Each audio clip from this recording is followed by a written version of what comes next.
Promise of a New Spring, The Holocaust and Renewal by Gerda Weissman Klein. Okay.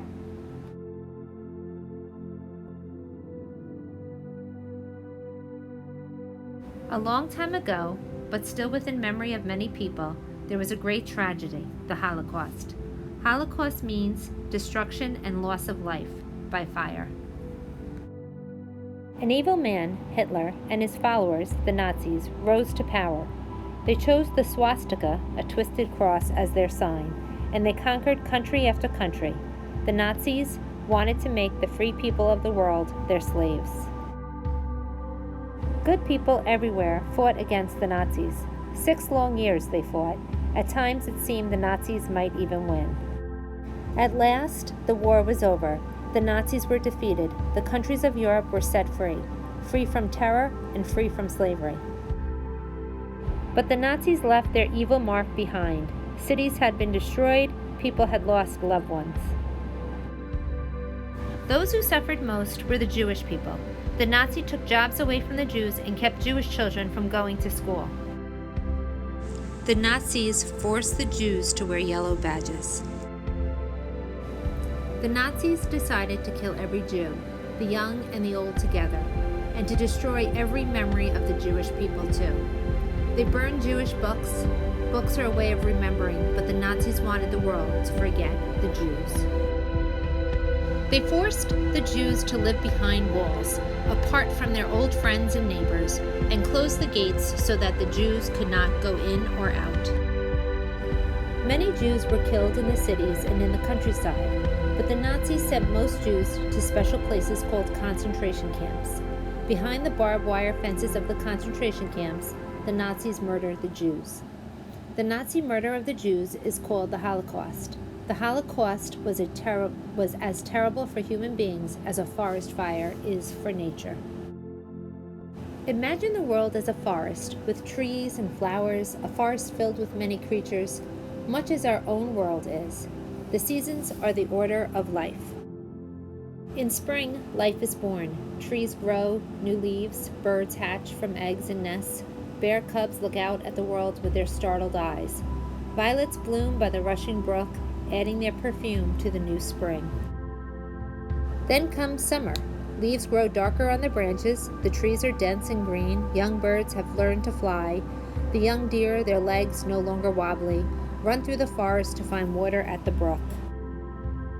After summer, the autumn comes. Now the forest is rich with berries and mushrooms, fruits, and nuts. Squirrels gather acorns and nuts, hiding them in the hollows of the trees, so they will have food for the winter. Birds' nests are empty now. The young have flown away. Finally, snow begins to fall. Gently, slowly, from the darkened skies, millions of snowflakes, like white lacy stars, silently drift downward. They are a thick, soft blanket gently covering the sleepy forest. Winter, after all, is not death. It is a long, deep, refreshing sleep, as if nature were saying, "Hush, sleep, gather your strength for the coming spring." Just as you need to sleep at night to wake up fresh for the next day, so winter is necessary for the rebirth of spring. The flowers did not really die. Only the flowers of one summer withered. Only the flowers of one generation are gone. From their clumps, from their roots and their seeds, new flowers, exactly like those that are gone, will bloom again come spring. In nests on tree branches, another generation of birds will wake to life and will raise its many voices in song. The butterfly's eggs, well protected from the cold, will hatch as the sunlight gets stronger and the days are warm again. That is the cycle of life, the never-ending chain of life, going on as before. But what if an evil hand decided to set fire to the forest, one spring or summer, decided to destroy all life out of season? The tiny squirrels just looking out at the world, the eggs in their nest still unhatched, the flowers just starting to bloom, the fireflies before they had a chance to glow, even the mighty oak tree, so tall, so strong, so old. All of them, young and old, beautiful and plain, wise or simple, burned, destroyed, killed out of season, out of the normal order of life. There would be no roots from which to grow again, no eggs from which to hatch new young ones. So much of the forest's life would be lost forever. That is what happened in the time of the Holocaust. Only a few were saved. Only a very few. They were called survivors. Just as in a forest fire, some birds, their wings singed by the heat and the flames, might have managed to fly to freedom. Perhaps there might be an old tree, badly burned but still standing in the silent forest. It might have survived because its roots were deep enough to find water below the charred forest floor.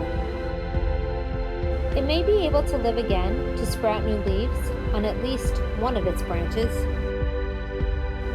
Some of the deer may have run from the forest in time to be saved.